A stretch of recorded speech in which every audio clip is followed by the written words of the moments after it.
Youngest player to score a century in T20 world கப்பா கனடாவை சேர்ந்த ஒரு பேட்ஸ்மேன் வந்திருக்காரு. Ireland versus Zimbabwe game abandon ஆன காரணத்தினால சூப்பர் 8க்குள்ள போற வாய்ப்பை ஆஸ்திரேலியா இழந்திருக்காங்க. T20 வேர்ல்ட் கப்ல நேபாள் அவங்களோட முதல் வின்னர் ஸ்காட்லாண்டுக்கு அகேன்ஸ்டாவும் பதிச்சிருக்காங்க. BBL 2026 எடிஷன் இந்தியாவில் நடக்க போகுதுன்னு சொன்னா நீங்க நம்புவீங்களா? இது எல்லாத்தையும் தெரிஞ்சுக்கலாம் வாங்க. ஸ்போர்ட்ஸ் பீடியா நேயர்களுக்கு வணக்கம். T20 வேர்ல்ட் கப்போட 31st மேட்சான கனடா வர்சஸ் நியூசிலாந்து சென்னையில் காலையில் 11 மணிக்கு நடந்தது. இந்த கேம்ல ஒரு சூப்பரான ரெக்கார்டை கனடாவை சேர்ந்த ஒரு பேட்ஸ்மேன் பதிச்சிருக்காரு. டாஸ் வின் பண்ண கனடா பேட்டிங் சூஸ் பண்ணி 173 ரன் அடிச்சாங்க. பட் இதுல கனடாக்கு ஓப்பனிங் பண்ண பேட்ஸ்மேன் யுவராஜ் சம்ரா வெறும் 19 வயசான ஒரு பிளேயர் T20 வேர்ல்ட் கப்ல youngest player to score a செஞ்சுரியா வந்திருக்காரு. இந்த கேம்ல அவர் 65 பால்ல 110 ரன் அடிச்சிருந்தாரு with 11 fours and 6 sixes with strike rate of 169. இன்னைக்கு மத்தியானம் நடக்கக்கூடிய match between Ireland versus Zimbabwe game ஒரு பால் கூட போடாம அபண்டன் ஆன காரணத்தினால ஜிம்பாப்வே சூப்பர் 8க்குள்ள குவாலிஃபை ஆயிட்டாங்க. அவங்க குவாலிஃபை ஆனதுனால ஆஸ்திரேலியா இந்த T20 வேர்ல்ட் கப்ல இருந்து சூப்பர் 8க்குள்ள கூட போகாம நாக் அவுட் பண்ணப்படுறாங்க.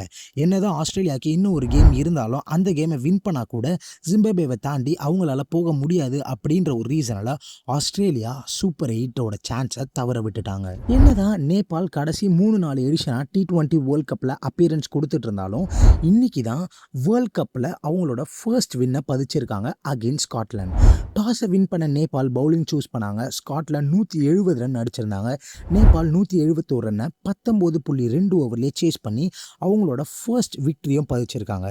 இதில் திபேந்திர சிங் ஐரி ஒரு சூப்பரான நாக் ஆடினாரு. 23 பால்ல 50 ரன் அடிச்சாரு with and strike rate of 217. இவரால் நேபாள் அவங்களோட first win as well as அவங்களோட T20 வேர்ல்ட் கப் கேம்பெயினையும் என் பண்ணியிருக்காங்க. இயர்லி நவம்பர் டிசம்பர் டைமில் BBL அப்படின்னு சொல்லக்கூடிய பிக் பேஷ் லீக் ஸ்டார்ட் ஆகும். பிக் பேஷ் லீக்னா ஒன்றும் இல்லை, நம்ம ஊரில் எப்படி IPLோ ஆஸ்திரேலியாவில் பிக் பேஷ் லீக்னு ப்ளே பண்ணுவாங்க. அந்த ஃப்ரான்ச்சைஸ் லீகோட ப்ரொமோஷன் இன்க்ரீஸ் பண்ணுறதுக்காக BBL இப்போ என்ன முடிவு பண்ணியிருக்காங்கன்னா ஃபர்ஸ்ட் கேம் ஆஃப் தி டோர்னமெண்ட்டை சென்னையில் நடத்தலாம், அதுவும் இந்தியாவில் நடத்தலாம் அப்படின்ற மாதிரி பிளான் பண்ணியிருக்காங்க.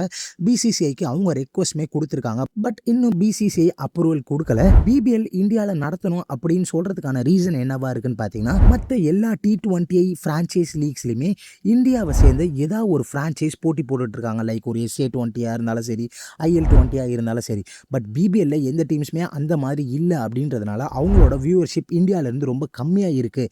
அதை இன்க்ரீஸ் பண்ணணும் அப்படின்ற ஒரு ரீசனுக்காக இந்தியாவில் அவங்களோட கேம்ஸை நடத்தலாம் அப்படின்ற மாதிரி பிளான் பண்ணியிருக்காங்க. ஸோ இன்னைக்கு டேக்கான முக்கியமான நியூஸஸ்லாம் பார்த்தோன்னா இதுதான். அண்ட் இந்த மாதிரி உங்களுக்கு இன்ட்ரெஸ்டிங்கான நியூஸஸ் ஆஸ் வெல் அஸ் அப்டேட்ஸ்லாம் வேணும்னு நினச்சிங்கன்னா ஸ்போர்ட்ஸ் பீடியா தமிழை மறக்காமல் சப்ஸ்கிரைப் பண்ணி வச்சுக்கோங்க.